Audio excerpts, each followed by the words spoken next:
Быстрые захваты и эффектные броски. Несмотря на юный возраст, участники межрегионального турнира по дзюдо показывают всю красоту этой дисциплины. На ковре воспитанник Плиевской школы дзюдо, его визави – спортсмен из Дагестана. Первые несколько минут противники присматриваются друг к другу, ищут шанс выйти на прием. На экваторе схватки Магомед Бабхоев проводит бросок. Чуть позже еще один, и все закончено. Наш дзюдоист выходит в финал.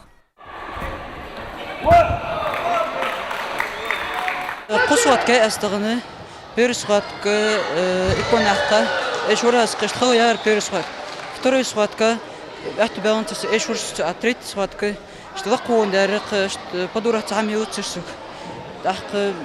حق شتوان حياق وزاري حق إيشورس. В турнире принимают участие около 180 человек. Тамерлан Шурдумов свое выступление на соревнованиях уже завершил. Он провел 3 схватки и остановился в шаге от золотой медали. Нормально боролся первые 2 схватки, а последнюю проиграл. Было обидно. В Ингушетии первый раз, если еще приглашают, конечно, приеду.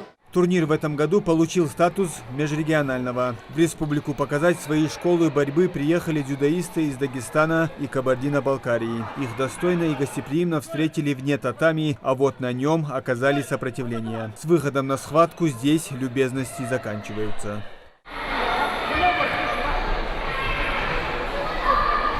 Очень хорошо встретили, очень тепло встретили.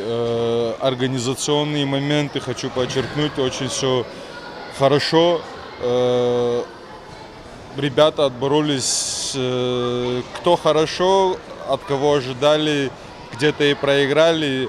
В этом есть, наверное, сущность, что конкуренция есть такая хорошая, что могут друг с другом посоревноваться и вот так повыступать.